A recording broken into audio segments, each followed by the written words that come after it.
All right, Rory here at BNB Wealth Academy. We are going to jump in and analyze a basic single family house. We've had a lot of interest on the calculator, but a lot of people have reached out and just said, hey, can you walk me through, the best way to analyze a deal using this calculator tool? So we're going to jump in and just do an example for everybody. I'm going to keep everything super simple and easy. We're going to just do a 3-bedroom, 2-bath home.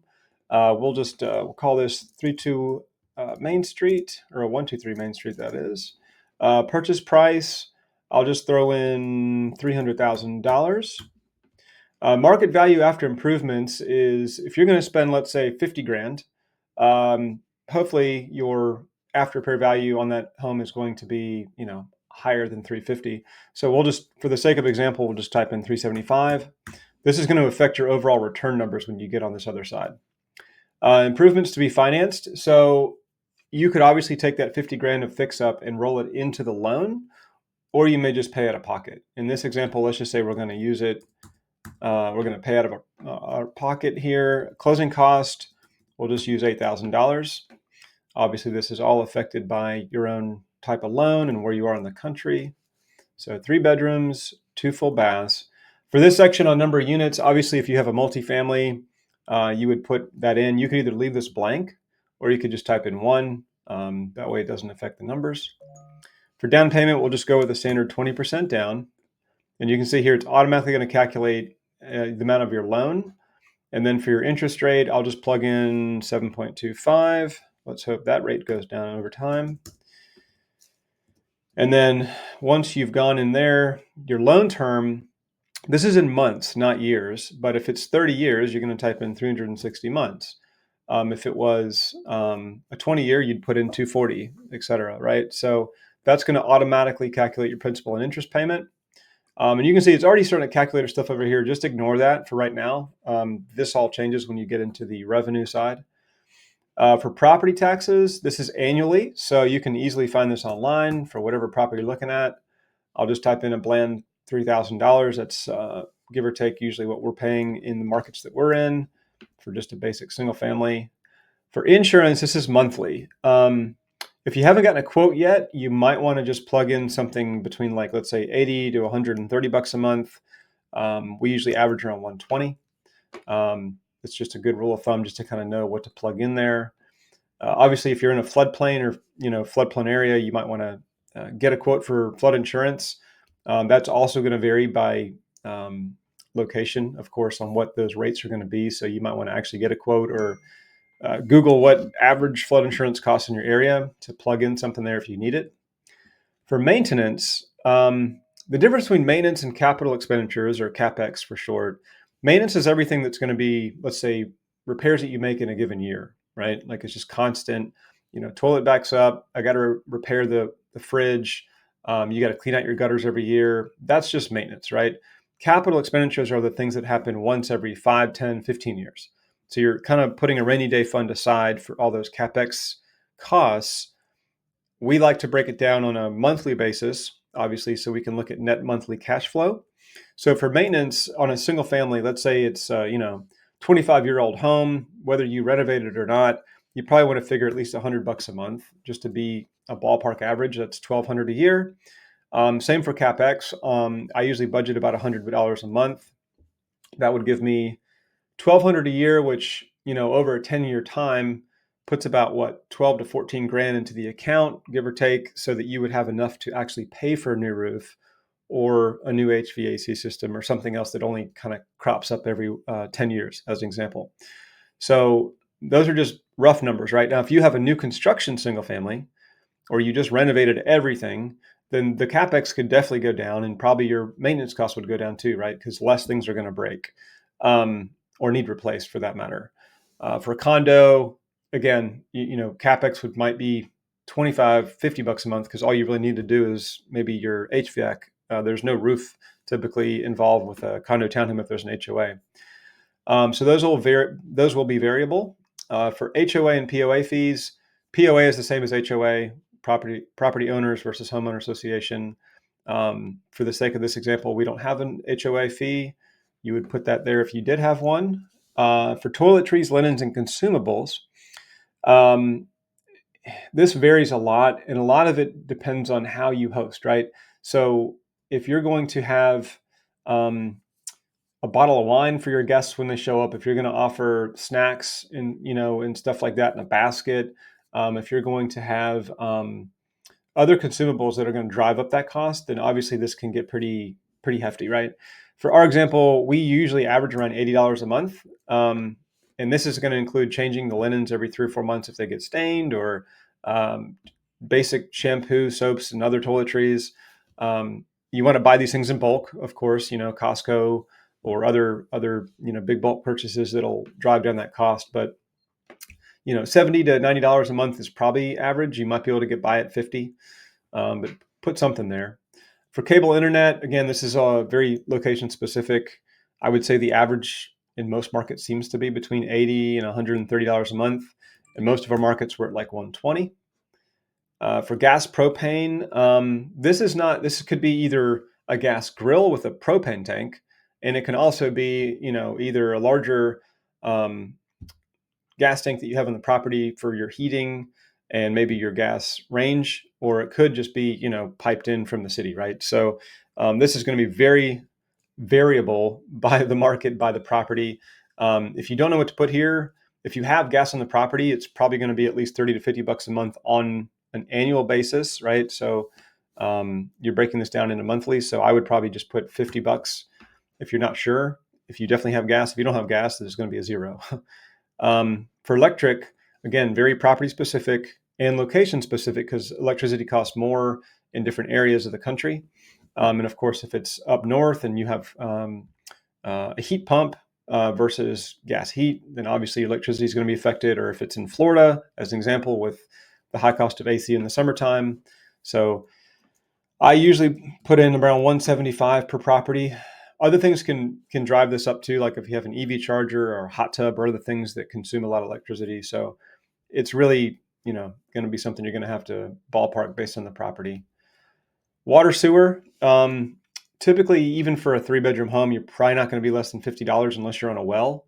But if you're on city water, $50 is usually a good rule of thumb, depending on your occupancy. 60, 70% occupancy. I usually plug in 75 just to be more conservative. But again, different markets have different costs of water. So hopefully you have a good idea on that. You could probably Google your city to find out what it might average if you're going into a new market.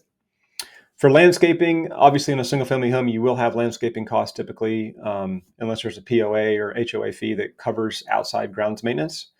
For landscaping, I would probably go no less than $50 to $100 a month. If you're mowing lawns, cleaning up leaves, or doing anything else with general spruce up. But for this example, I would just type in 100. Could be more, obviously. Now, when we get to cleaning, this can be finicky, right? Because if you go to AirDNA or STR Insights and you're looking up, let's say, the revenue, their average daily rate typically includes the cleaning fees into the revenue that you're going to get. So that's kind of a big deal, because if you're not, including the cleaning, or you're taking the cleaning out and you're running your numbers, it can screw your numbers up if you're not compensating for it one way or the other. I usually like to leave it out because it's really hard to say, okay, well, are you going to do 5 cleanings a month, 10 cleanings a month, or 15, depending on how often your turnover is, right? So it gets a little skewy.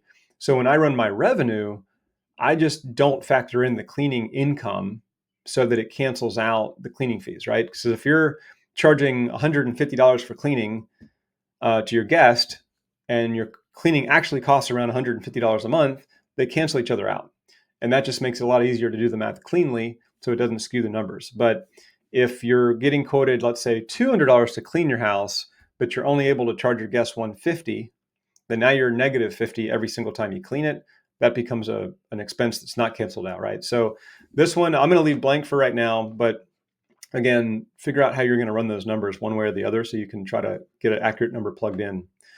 For software and subscriptions, this is literally just, property management software you may have on your rental. It could be a subscription for cameras like ring.com or something like that charge a monthly fee. It could be any kind of door locks that you have automated, for digital sign-in, like Remote Lock or some of the other ones. So when you add all those things up, noise aware software, all these things, what is that monthly cost? The bigger your portfolio, sometimes you can roll these costs into other properties to lower that. I would probably put $50 here, just to be conservative with it. Property management software is probably the biggest cost on a monthly basis. If you have one unit, you may not even need property management software out the gate, so that could obviously go down. For occupancy tax, again, this is something that you do want to factor in. There are not all markets will charge occupancy tax for you or on behalf of you. Airbnb is pretty good about it. VRBO and direct booking, as an example, you may have to pay that, yourself or submit that on yourself. So definitely look that up for your area. It could be city, town occupancy tax, and it could also be by the state. So you want to look at those, plug that in. In this example, I'm just going to say 8%. And then for sales tax, again, this is usually the state level. And it varies, obviously. I think in one of the main states that we're in, it's like 4.75. I'll plug that in. So it's a total of 12.75% on every dollar that comes in for that revenue. Management rate, if you're going to manage yourself, you don't put anything here. But it's always good to underwrite as if you're going to have somebody manage it eventually, just to make sure that if you decide to do that later, your numbers still work, right? So you could keep it at 0, but if you may want, to have somebody manage later, it's probably good to plug in at least 15% just to see if it pans out if you do decide to go down that path. 15% is it's like on the low end of management in this industry.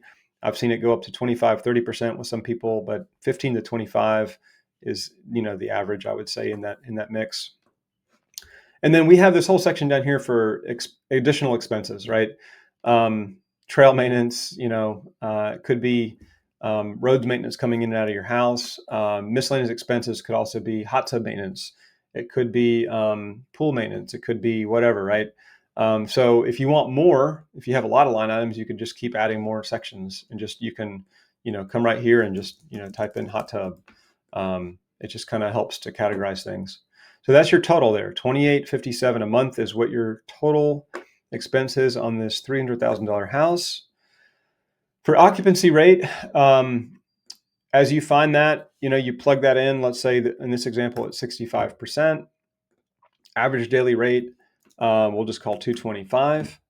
Again, I'm going to put out a lot more videos on how to find this, and eventually we will also integrate AirDNA or STR Insights or one of these algorithms into here, so you just don't have to hunt for that.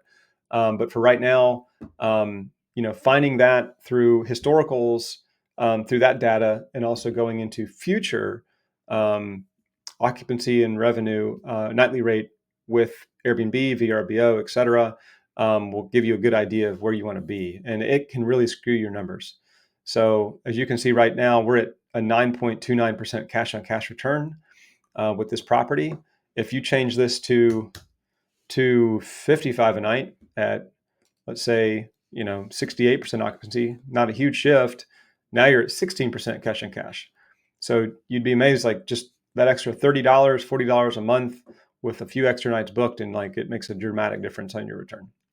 For other income, we made a section just in case you have other things that make income on your property, such as vending machines, arcade machines, maybe you're charging for firewood, whatever, right? It's not going to be big numbers here. It might be 20 to $100 a month, but that's just nice to have that so it can plug in.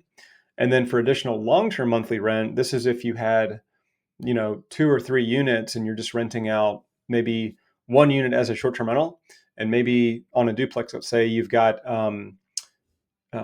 income on the other side for long-term rent. Maybe it's a flat, $2,000 a month. So you could plug that in here and it still flows really well with the total return of the property. I'll do more analysis on those in future videos, but for this video, I just want to keep it clean. So breaking down the numbers, you can see you got your total cash out of pocket. This is your down payment, your closing costs, and your $50,000 for your furnishings and improvements.